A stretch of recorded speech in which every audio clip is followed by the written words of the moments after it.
Hey guys, how's it going? So I'm working on this 2002 ES300 with the V6 engine, as you can see on the engine cover. And so after taking the sensors out and gathering what I learned, I just want to share what I learned to make it easier for you guys, so that way you guys don't have to spend a lot of time being confused about certain things or being stuck on something. So first things first, this side of the engine is bank 2. So the back is bank 1. And it's called bank 2 because cylinder number 2 is like somewhere over here, I believe. And 1 is back there. Whenever you buy the O2 sensors themselves, they don't go by the name, this is bank 1 sensor, sensor 1, sensor 2, and all that jazz. They use words like, front upstream, rear upstream, or rear downstream, rear, front upstream, all that jazz. So just let you know, this one is considered the front and the back is considered the rear. The sensor before the cat, this one here, which I'm pointing to, they call it the front upstream O2 sensor. So in the shop manual, it's called a heated oxygen sensor. In other words, it's also the air fuel sensor. And so there's something special about these sensors, and they cost like $100 compared to the one downstream. I guess since they do two different things. Moving on. Whenever you're about to do this job, I'm pretty sure you guys go out to AutoZone and loan the sockets. These sockets are from AutoZone. Each of these, there was a 3 set, and they're 22 millimeters, all of them. You'll see these, and you feel like you want to use these because they have more, they're shorter, they give you more room.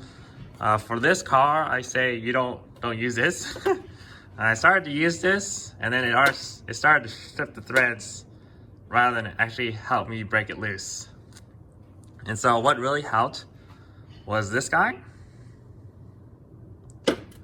along with these wrenches. So these wrenches help because if you look at the end of this is not even a 1/2 inch. It's like a 3/4 inch, and you'll end up trying to use a small socket. It's not going to work. A small wrench. Yeah, it's not going to work at all. So you want to use these because they're long.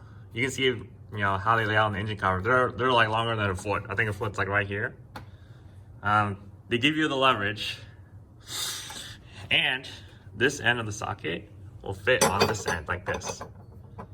So you get the full thread use, so you prevent, rounding the threads. And like I said, these are super long, and they give you a lot of leverage. The top one here is 25 millimeter, and the bottom one's 22. I got these from Harbour for super cheap. Remember to use your 20-25% coupon. So the extra sensor themselves take a 22 millimeter.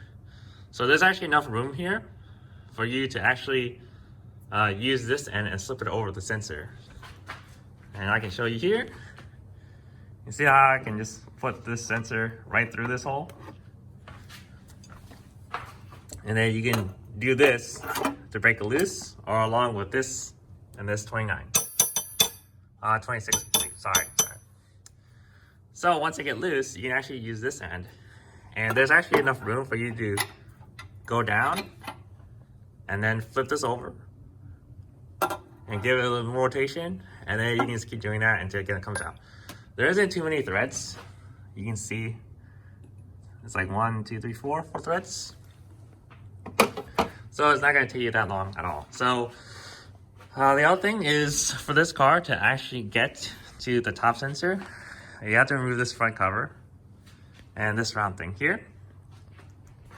And you obviously see the sensor connected here. It will actually be connected also down here, up in here. And this white part here, I'm pointing to down. Pointing to here, let me zoom in. Yeah, it'll actually be connected to this bracket on the left side here, which I'm touching right now.